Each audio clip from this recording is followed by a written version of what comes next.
Can I please bite a chunk out of that ass? Moon is a map on the moon. Go figure. Because of this, there's many features that haven't been properly executed in a zombies map before, like areas with a lack of gravity that let you float, which is nice, and lets you have some fun with training.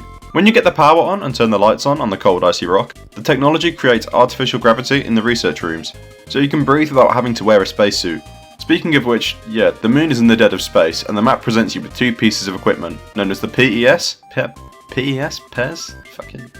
as the PES and the Hacker.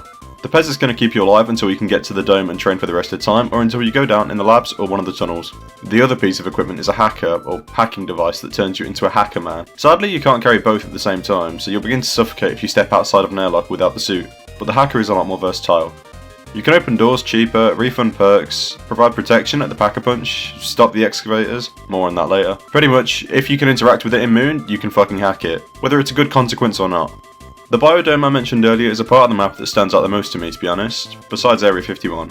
It's exactly what it sounds like, a huge ecodome filled with plants that produce oxygen and contain gravity properly, meaning you can be the movement player you always wanted to be. Look at me, I'm a movement player, Lois. Area 51 on the other hand contains Jug and Speed Cola, in addition to the Pack-a-Punch machine. This is where you first spawn, but you'd kinda want to move around as soon as possible before you get swamped. Moon is pretty linear, and getting to the end of the map will let you teleport back here to get one of these two perks that cycle upon revisit. And the whole area changes when you complete the Easter egg, which is pretty rewarding. Also, here's the last good thing about Moon, the wave gun. A positive test. The astronaut is an NPC that wanders the surface of the moon and the facilities in search of the player. If this fucker finds you, then be prepared to lose a perk and get teleported to an absolutely random place. Or you can start doing some Pythagoras trigonometry and quantum quadratic mathematics to work out how many bullets it will take to kill him. But don't worry, he'll spawn next round anyway. This is the closest thing that the moon has to a boss, but it's more of a hindrance and a pain in the ass, to be honest. Let's talk about the excavators. Omicron, Epsilon and Pi are the name of 3 giant mining rigs found on the moon that periodically move around and begin to excavate parts of Griffin Station. These include Tunnel 6 and Tunnel 11 that connect the two halves of the map, and the biodome, which will be starved of oxygen for the remainder of the game if breached. When I say periodically, I mean totally randomly. There's no rhyme or reason to where these guys move, and they can stay for as long as they want. You need one of them to move into a specific place for the Easter egg, which could in theory never happen. If you don't want the excavator to fuck up your tunnels, then the best case for you is to hear the 2-minute announcer, get the hacker, run to the spawn room and hack the corresponding excavator before it breaches the tunnel. Fun mechanic, but has way too much of an impact on standard play. There's little reason for the game to throw a clock over your head with this.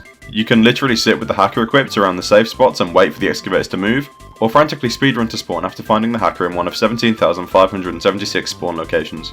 Also, real quick, these things. Why the fuck are they here?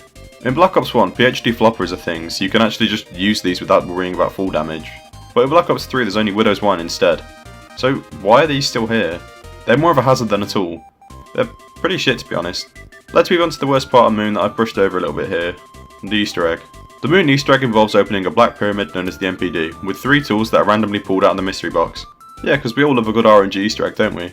Oh, also, you need Excavator Pi to breach Tunnel 6 and obtain a fucking magic ball that you have to shoot around the map until it flies here.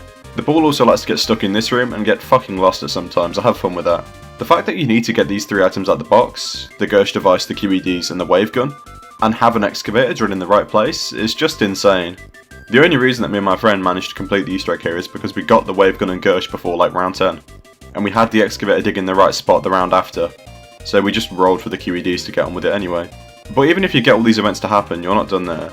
You have to find a fucking pipe that I swear is using active camouflage, and then play a colour game with the bitch in order to launch rockets to Earth, blowing it up and starting the events of the next zombies map named